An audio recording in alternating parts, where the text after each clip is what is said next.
सिर में इंडी के निशान रहते थे। बाहर से सारा पानी डोती थी मैं। गोबर के तासले मैंने एक बार में बांस की सीढ़ी पे 25-25 तासले ऊपर चढ़ाए हुए हैं। फिर गोबर भी थापते थे। सही कहा जब सर ने पूछा ना कि आपकी टीचर जो पढ़ी लिखी ना होती तो क्या करती, गोबर घेरती, तो मैं सच में ही गोबर घेरती। फैलाना हमेशा किसी को भी अच्छा नहीं लगता। बिल्कुल। अगर मान लो अगर यही काम लड़के लड़कियों के आगे करते, किसी को भी नहीं पसंद कि मैं उसके आगे हाथ फैलाऊं। सब चाहते हैं कि मैं खुद कमाऊं, खुद खाऊं, खुद पर निर्भर रहूं। सर, लड़कियों को शिक्षा दी जाती है कि अपनी सेफ्टी रखो और वो करो। अगर ये शिक्षा लड़कों को दी जाती तो फिर ये बलात्कार जैसी चीज़ ही नहीं होती। और शादी के बाद लड़कियों के पर्दा किया जाता है। अगर लड़कियों को किया जाता है तो लड़कों को भी पर्दा करवाना चाहिए। और शादी में दहेज की जैसी चीज़ ले जाती है लड़कियों से, तो लड़कों से भी लेनी चाहिए ना। जाता है कि लड़की है ना बचपन से ही कि वो पुरुषों से आगे नहीं बढ़ सकती, वो उनसे पीछे ही रहे।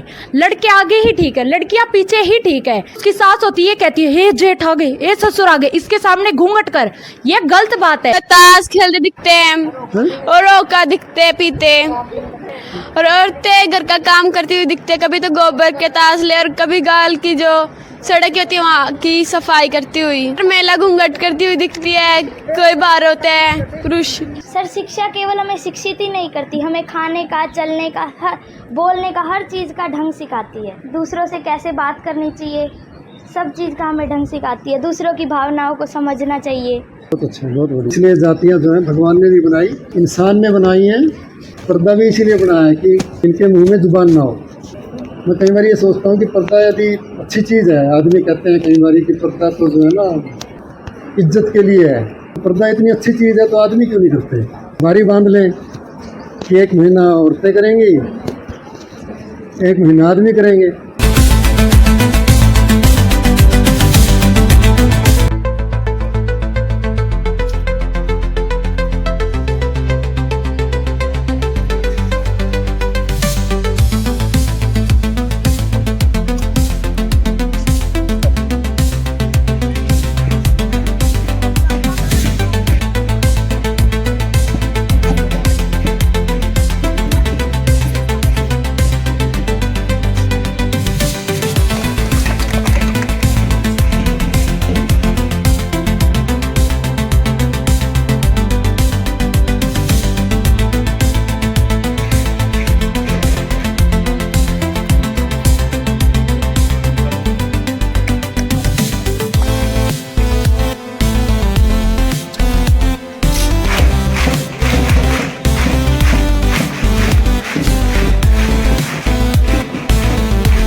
हिसार आए और उसके बाद आपने इन बच्चों को फिल्म देखने का अवसर दिया, तो नया परिचय है।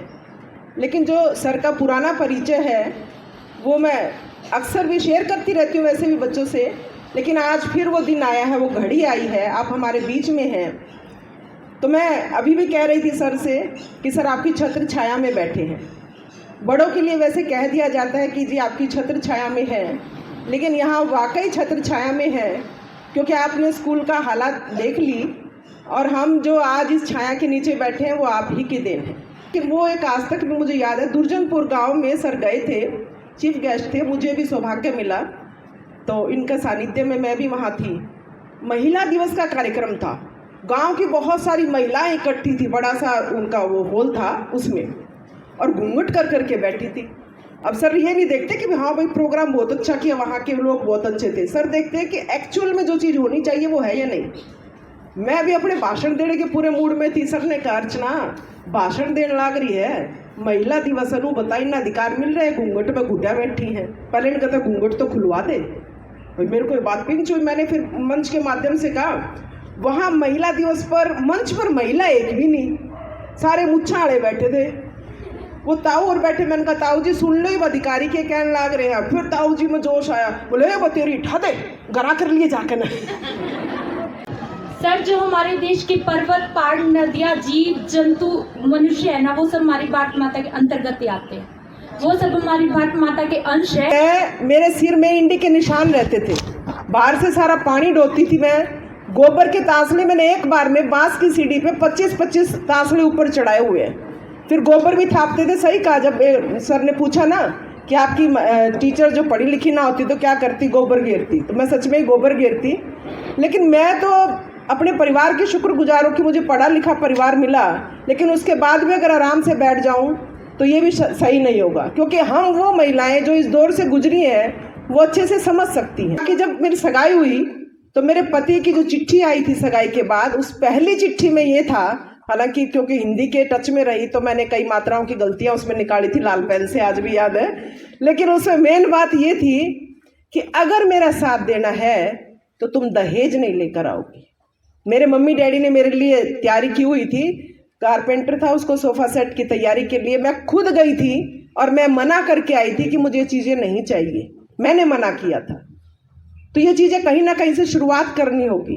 ऐसे ही जब बेटे की शादी की तो वो 1 रुपया से, मैंने 1 रुपया नारियल से शादी की, यहाँ की बात का भी मैंने कुछ नहीं लिया। तो हम ये नहीं कि ये तो लालच रखे जाए, माँ मैंने यो दे दे, माँ बड़ी अड़ा फ्रिज ला कर दिए मेरे ब्याह में, तो मतलब हम ऐसी ऐसी भावनाएं रखेंगे तो फिर बदलाव होगा कहाँ? बदलाव खुद से ही करना होगा, क्योंकि यही तपती धूप, ये गर्मी मुझे उस समय की याद दिलाती है 2012 में 15 मई से लेकर 23 मई तक सेक्टर 5 पंचकुला शिक्षा सदन के सामने मैं फुटपाथ पर आमरण अनशन पे थी, इस बात को लेकर कि जो शिक्षक है वो सही बरती हो। और सच मानो हमने लोटे में नमक डाला था कि हम शिक्षक बनेंगे तो ऐसे उदाहरण प्रस्तुत करेंगे और बच्चों से वैसा जुड़ाव देंगे कि जो आज तक हमें नहीं मिला था। तो इसलिए चाहे कैसा भी मौका हो, हम आप में खुद को महसूस करती हैं। ये जो महिला टीचर जो आपको सजी धजी यहाँ आकर के पढ़ाती हैं, उन्होंने आप बचपन आप ही की तरह जिया बेटा, इसी तरह अभावों में हम जी हैं, इसी तरह हमने संघर्ष किया है।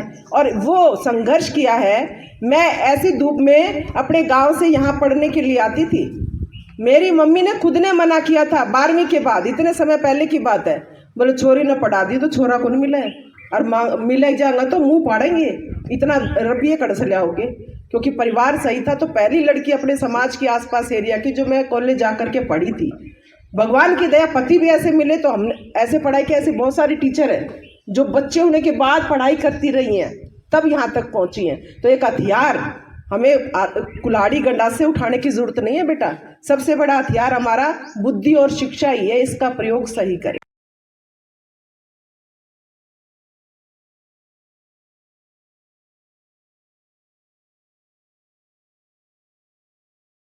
ना हाथ फैलाना हमेशा किसी को भी अच्छा नहीं लगता। बिल्कुल। अगर मान लो अगर यही काम लड़के लड़कियों के आगे करते, किसी को भी नहीं पसंद कि मैं उसके आगे हाथ फैलाऊं। सब चाहते हैं कि मैं खुद कमाऊं, खुद खाऊं, खुद पर निर्भर रहूं। तो बस यही कहना चाहती हूँ, खुद पर निर्भर रहो, यही सबसे बड़ी बात है। लड़कियों को शिक्षा दी जाती है कि अपनी सेफ्टी रखो और वो करो। अगर ये शिक्षा लड़कों को दी जाती तो फिर ये बलात्कार जैसी चीज़ ही नहीं होती। और शादी के बाद लड़कियों के पर्दा किया जाता है, अगर लड़कियों को किया जाता है तो लड़कों को भी पर्दा करवाना चाहिए। और शादी में दहेज की जैसी चीज़ ले जाती है लड़कियों से, तो लड़कों से भी लेनी चाहिए ना। शाबाश, बढ़िया। सर ये कह जाता है कि लड़की है ना बचपन से ही कि वो पुरुषों से आगे नहीं बढ़ सकती, वो उनसे पीछे ही रहे। लड़के आगे ही ठीक है, लड़कियां पीछे ही ठीक है। लड़के हमेशा पढ़ लिख के कमाई करे वो ठीक है, लड़कियां घर में काम करे। जब शादी के बाद जब लड़की का विवाह कर दिया जाता है अपनी से अधेड़ी उम्र के आदमी के साथ, तब ये कहा जाता है कि उसकी सेवा करो। जब उसकी सास होती है कहती है हे जेठ आ गए, हे ससुर आ गए, इसके सामने घूंघट कर, ये गलत बात है। जब काम करके दिन भर के थक के आती है, जब औरतें भी तो घर का काम करती है, आदमी ये कहता है मेरे पाँव दिख रहा है, मेरे सर दुख रहा है, क्या औरतें घर में काम नहीं करती? क्या उनका क्या सर या पैर दर्द नहीं करता? क्या हमेशा औरतें ही आदमी के सर पैर ये दबाती? कभी आदमी ये भी नहीं पूछता कि आज क्या किया, आज ठीक है, तुम ठीक हो या नहीं, ये तक भी नहीं पूछते।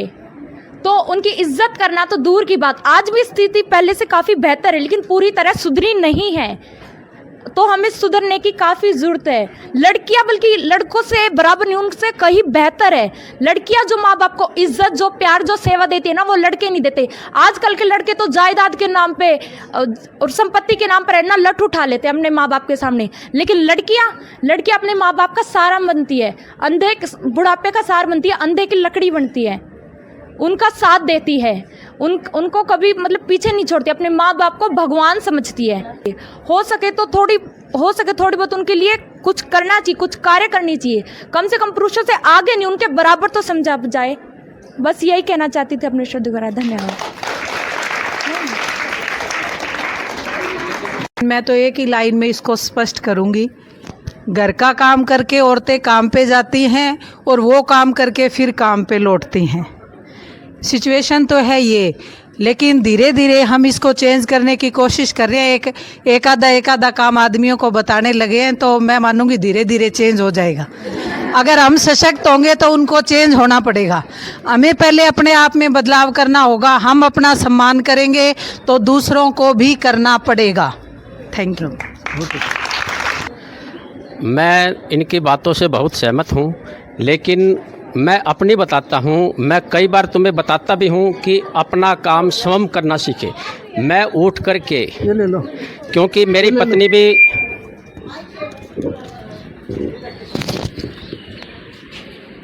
पत्नी भी कर्मचारी है सरकारी, तो मैं सुबह 3 बजे उठ जाता हूँ। मैं आपको बता देता हूँ, घर की पूरे की सफाई करता हूँ, अपने कपड़े धोता हूँ और सब्जी काट करके फिर चाय पी करके मैं फिर उनको जगाता हूँ। इतना मैं उनका साथ देता हूँ। बाज़ार में शाम को जाएंगे तो खाना मैं बनाता हूँ।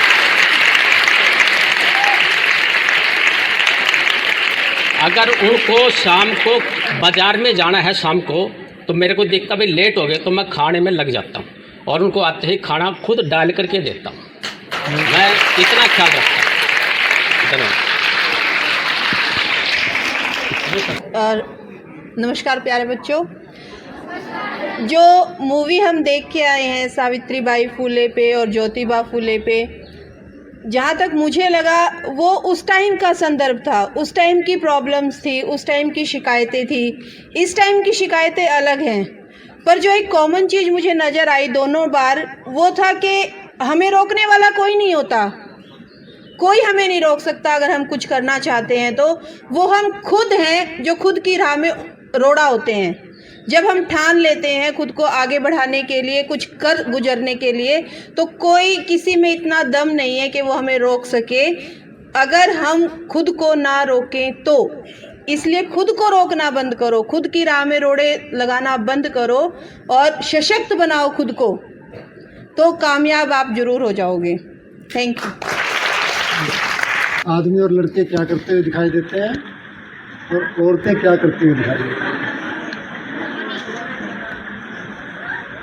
तो ये पता चला कि आदमी ताश खेलते हुए दिखते हैं चौराहे पे, या हुक्का पीते हुए दिखते हैं, या लड़के हैं तो कहीं क्रिकेट खेलते हुए दिखेंगे,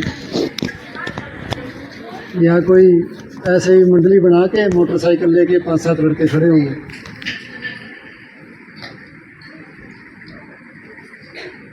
क्या तुमने लड़कियों को या औरतों को भी चौराहे पे ताश खेलते हुए देखा है?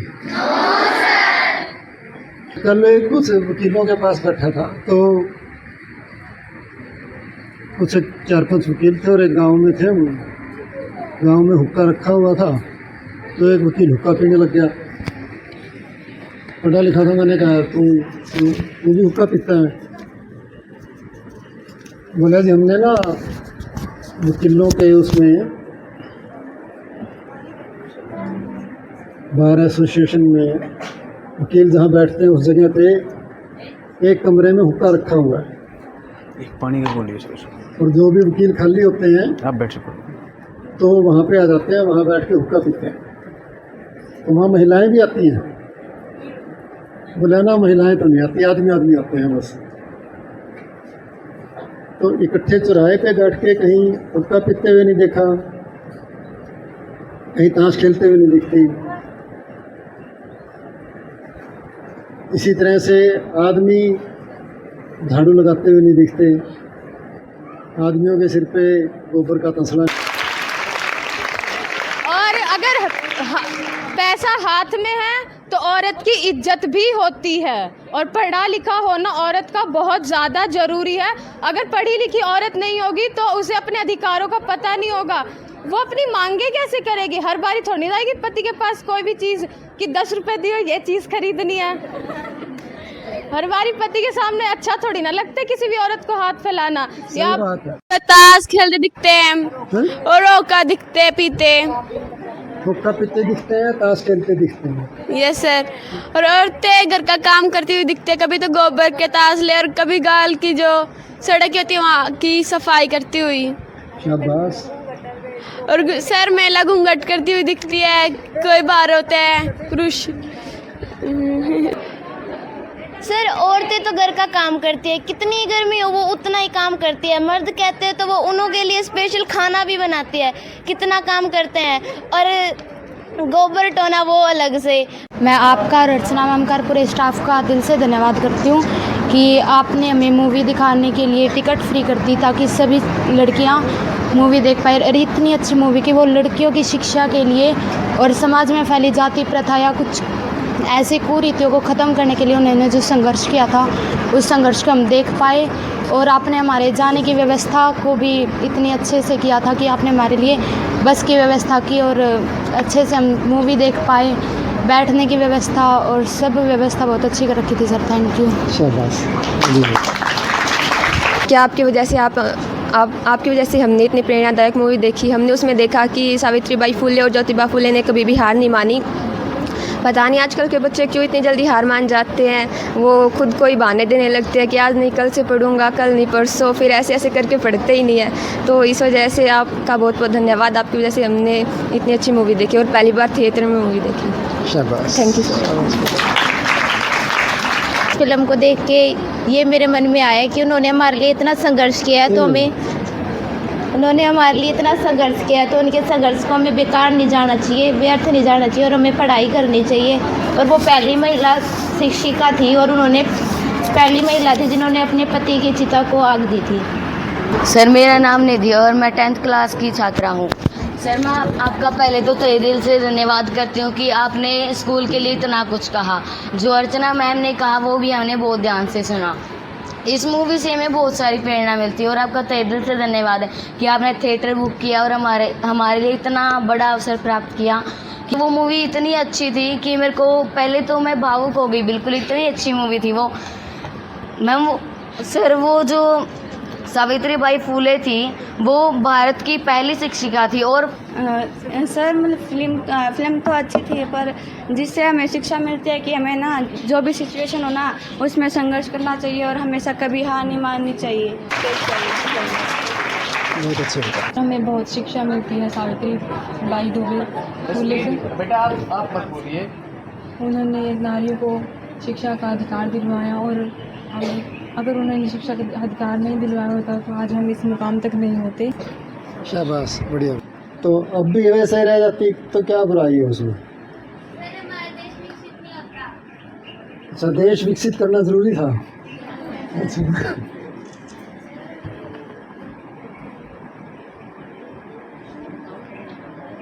लड़कियां अपने आत्मसम्मान को समझ नहीं पाती, उसके अंदर जो खूबी थी वो उसे पता ही नहीं चलता बिना शिक्षा के। जैसे ज्योतिराव फुले ने अपनी अंदर की जो थी बुक्स पढ़ी, उसे समझा। अगर वो नहीं पढ़ते तो उन्हें भी पता नहीं चलता कि क्या करना चाहिए और क्या नहीं करना चाहिए समाज में। इसलिए सर सही बात है। बहुत बढ़िया।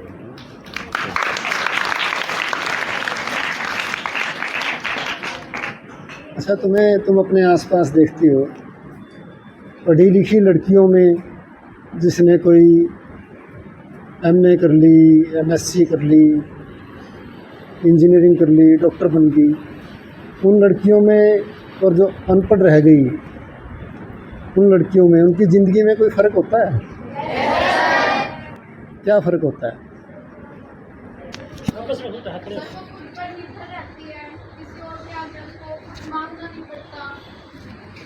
सही बात है, शाबाश, बहुत बड़ी बात है ये। अच्छा, ये भी ठीक है। चलो जो पढ़ी लिखी लड़की होती है वो अपने पैरों पे जो खड़ी हो जाती है और फिर जो चाहे वो कर सकती है कमा के। और जो अनपढ़ लड़की होती है उसको किसी के आगे हाथ फैलाना पड़ता है अपने कुछ चीज़ मांगने के लिए। और बताओ, अनपढ़ में और पढ़े लिखे में क्या?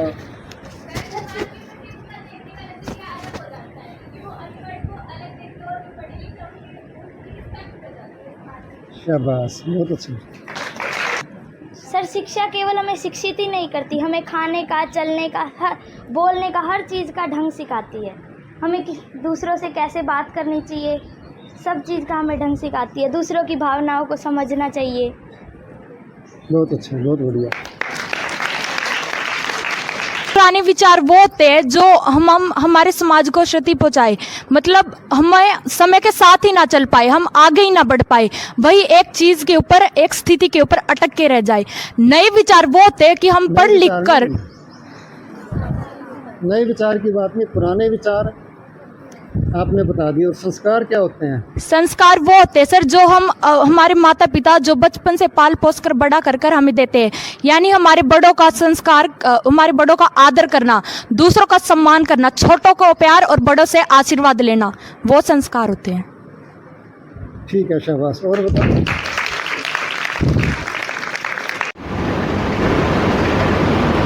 कोई भी विचार हो, कोई भी संस्कार हो, या तो किसी भी तरह की प्रथा चली आ रही है, यदि वो इंसान को बराबर का इंसान नहीं मानती तो वो गलत है।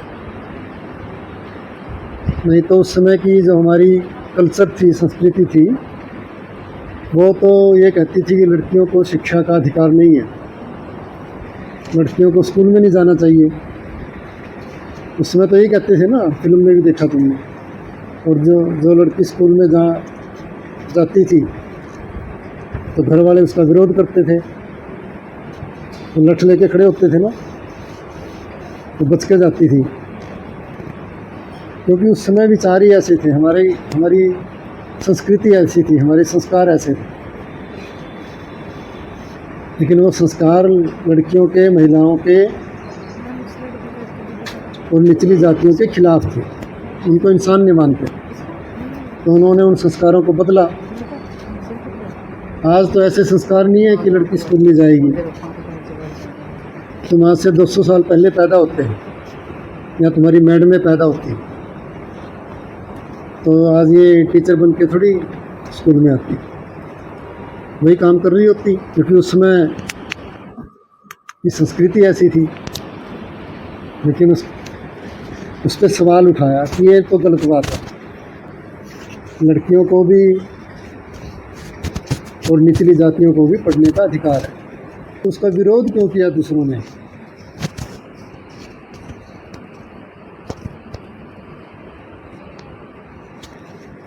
उनका क्या नुकसान हो जाता? और ऊपर एक सीढ़ी लगाकर उस पर केले रखते थे, अगर एक बंदर उस पर चढ़ता तो बाकी बंदर पर पानी गिराया था, तो वो जिन पर पानी गिरता था वो बंदर उस पहले बंदर को खींचकर मारते थे। तो एक बंदर को बदल दिया, फिर वही हुआ, फिर धीरे धीरे करके उन सभी बंदरों को बदल दिया। अगर कोई उस पर चढ़ता तो सभी बंदर उसको मारते थे, लेकिन किसी को ये नहीं पता कि क्यों मारते। बस यही वजह है कि हम पुरानी प्रथाओं को अभी भी मानते हैं और हमें ये नहीं पता कि हम उन्हें क्यों मानते हैं। सही बात, शाबाश, बहुत अच्छा। और ये बात हम सबको समझनी चाहिए कि लड़कियां पढ़े तो ये छोटी बात नहीं है, ये बात अच्छी है कि वो पढ़ रही हैं। पहले के समय में माना जाता था कि अगर लड़कियां पढ़ती हैं तो वो किसी पराई मर्द को चिट्ठी लिख सकती हैं। आज के समय में माना तो कभी भी कोई भी ऐसा समझ सकता है, लेकिन वो तो लड़कियों के संस्कारों पर निर्भर है ना कि वो क्या करना चाहती हैं। कुछ लड़कियां हैं जो पढ़कर कुछ बनना चाहती हैं, लेकिन उनको रोक दिया जाता है समाज के द्वारा या किसी भी चीज़ के द्वारा। उसको कहा जाता है कि तुम रुक जाओ, तुम लड़की हो, तुम इतना आगे नहीं जा सकती। पर क्यों? ये बात सोचने के लायक है कि उसे क्यों रोका जाता है। जैसे कि सावित्री बाई फुले थी, वो पढ़ना चाहती थी, उनका विवाह 8 साल की उम्र में हुआ था और वो एक दिन एक किताब लेकर आई जो वो पढ़ रही थी। उनके पति आए, उन्होंने पूछा कि तुम्हारी रुचि है पढ़ने में? उन्होंने कहा हाँ, मैं पढ़ना चाहती हूँ। तो सावित्री बाई फुले ने कहा कि आप तो इंग्लिश मीडियम पढ़े, आप मुझे पढ़ा देंगे। महात्मा ज्योतिबा फुले ने कहा कि मैं पढ़ा दूंगा, लेकिन बीच में रुकना नहीं है, शुरू से लेकर अंत तक साथ देना है। तभी अगर उनके मन में रुचि ना होती तो आज हम भी नहीं पढ़ पाते। उनके मन में रुचि थी, वो पढ़ी और उनके पति ने उनका पूरा साथ दिया, उनको पढ़ाया, तभी वो भारत की पहली महिला शिक्षिका बनी। और इसी वजह से आज हम पढ़ रहे हैं। तो सबके मन में रुचि होनी चाहिए कि हम पढ़ें। उन्होंने हमारे लिए इतना संघर्ष किया, लेकिन कुछ लड़कियां आज भी हैं जो नहीं पढ़ना चाहती। उनको उनके बारे में सोचना चाहिए जिन्होंने हमारे लिए बहुत संघर्ष किया। उन्होंने जो स्कूल खोला था उसको तोड़ दिया गया। हमें प्रेरणा लेनी चाहिए कि हम भी पढ़ें, उनके सपनों को साकार करें। लेकिन आज भी कुछ लड़कियां जो इस बात को नहीं मानती, तो उनसे निवेदन है कि वो इस बात को माने और पढ़ाई शुरू करें। धन्यवाद। लड़कियों को पढ़ना इसलिए नहीं दिया जाता था क्योंकि लड़कियों के जो माता पिता वो ये सोचते थे कि अगर लड़कियां पढ़ने लगी तो वो बड़ी होकर उनको उन्हीं के घर से निकाल देगी, उनके संपत्ति पर उन्हीं के घर से निकाल देंगे, उनके संपत्ति पर अधिकार कर लेगी। ये समझा जाता था कि स्त्रियां जो थी वो पुरुषों से आगे नहीं बढ़ सकती थी, वो उन्हीं के दबाव में उन्हीं के अधीन काम करती थी। उनका काम था शादी करके बच्चे पैदा करना, वंश को आगे बढ़ाना। उनको नहीं पढ़ने दिया जाता था। यह कि हमें सही और गलत का पता होना चाहिए। हमें ये पता होना चाहिए कि सही क्या है, गलत क्या है। केवल प्रथा के आधार पे नहीं चलना चाहिए। प्रथा तो उस टाइम यही थी कि लड़कियों को नहीं पढ़ना, और प्रथा ये थी कि शूद्र की छाया से दूसरे का धर्म भ्रष्ट हो जाता है। प्रथा ये थी कि कोई विधवा होगी 10 साल की तो उसको सारी जन्म विधवा ही रहना पड़ेगा, दोबारा शादी नहीं कर सकते। प्रथा यही थी कि 10 साल से पहले लड़की की शादी कर दो। तो ये सारी प्रथाएं आज भी हैं या ख़त्म होगी? आज तो बहुत कम होगी ना। आज 10 साल की उम्र में कोई लड़की शादी थोड़ी करती है, पहले करते थे, उस समय हमारी ये प्रथा थी। पूरी नहीं है कि जो प्रथाएं हैं वो सारी अच्छी हों, उनमें खराब भी हो सकती हैं। माता पिता की सेवा करो, बुढ़ापे में उनकी इज्जत करो, ये अच्छी बात है, अच्छे संस्कार हैं। हम लोग सोचें कि सही क्या है, गलत क्या है, अन्याय क्या है और न्याय क्या है। तो इसलिए जातियां जो हैं भगवान ने भी बनाई, इंसान ने बनाई हैं। क्यों बनाई हैं? लड़कियों को नहीं पढ़ना, शूद्रों को नहीं पढ़ना, अछूत प्रथा,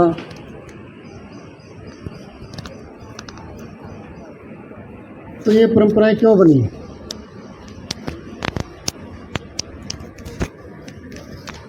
इतने बड़े तबके को, लड़कियों को, शूद्रों को, इनको मानसिक रूप से गुलाम बना के रखने के लिए, ताकि कोई सवाल ना कर सके। पर्दा भी इसीलिए बनाया है कि इनके मुंह में जुबान ना हो। पर्दा तुम्हें क्या लगता है, अच्छी चीज़ है, बुरी चीज़ है? मैं कई बार ये सोचता हूँ कि पर्दा यदि अच्छी चीज़ है, आदमी कहते हैं कई बार कि पर्दा तो जो है ना इज्जत के लिए है, तो पर्दा इतनी अच्छी चीज़ है तो आदमी क्यों नहीं करते? बारी बांध लें कि 1 महीना औरतें करेंगी, 1 महीना आदमी करेंगे। अब घर में 5 मेंबर हो, 5-6 जने हो, और आप अपने ससुर से, जेठ से उनसे पर्दा करते हो, तो उसमें इज्जत होती है कोई? या मतलब वो इतने, मैं तो ये सोचता हूँ कि क्या वो इतने बुरे लोग हैं कि आप अपना चेहरा नहीं दिखाना चाहते उनको? घर की घर में बात नहीं करते आपस में। पर्दा भी औरतों को दबा के रखने का एक साधन है। मनुष्य योनि मिलती है तो सबकी ज़िंदगी अच्छी होनी चाहिए। परंपरा के नाम पे किसी पे अत्याचार नहीं होना चाहिए। और उस समय परंपरा के नाम पे महिलाओं के साथ, लड़कियों के साथ अत्याचार हो रहा था, निचली जातियों के साथ हो रहा था। उन्होंने कहा कि ये गलत है, ये परंपरा ही गलत है।